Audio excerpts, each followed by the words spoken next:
अस्सलामु अलैकुम वरहमतुल्लाहि वबरकातुहू। चैनल पर पहली बार आने वाले सामीन या वो सामीन जिन्होंने अभी तक मेरे चैनल को सब्सक्राइब नहीं किया वो सब्सक्राइब कर लें ताकि मेरी आइंदा आने वाली वीडियोस के नोटिफिकेशन आप तक पहुंच सकें। आज सूरा अल बकर की आयत नंबर 121 की तिलावत और फिर तर्जमा बयान किया जाएगा इंशाअल्लाह। आऊज़ु बिल्लाहि मिनश्शैतानिर रजीम, बिस्मिल्लाहिर रहमानिर रहीम।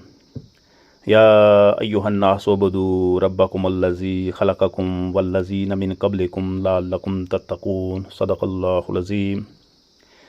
शुरू अल्लाह तबारक व तआला के नाम से जो बहुत मेहरबान नहायत रहम वाला है।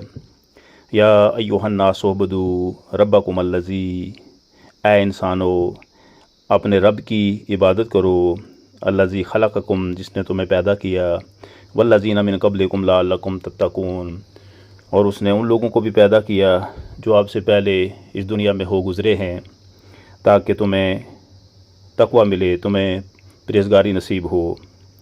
अब इस आयत में अल्लाह तबारक व तआला ने पूरी बनी नौ इंसान को अपने रब यानी अपनी इबादत करने का हुक्म दिया है।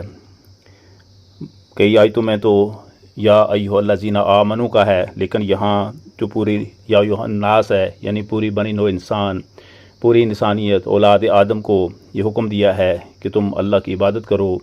और फिर ये भी गोश्त गुज़ार कराया है कि जिसने तुम्हें पैदा किया, और फिर ये भी गोश्त गुज़ार कराया कि जिसने तुमसे पहले जो इस दुनिया में लोग आए जो बड़े ताकतवर थे, तुम्हारे से ज़्यादा ताकतवर थे, उन्होंने ज़्यादा लंबी उम्रें पाईं, उनके पास दौलत माल दौलत भी ज़्यादा था, लेकिन वो भी इस दुनिया में नहीं रहे।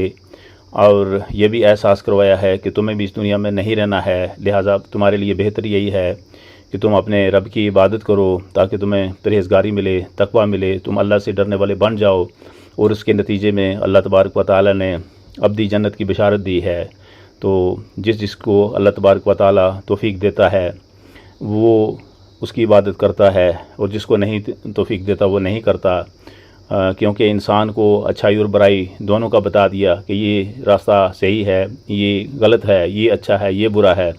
तो दुआ है कि अल्लाह तौफ़ीक दे मुझे भी और आप सब सुनने वालों को। अल्लाह हाफ़िज़।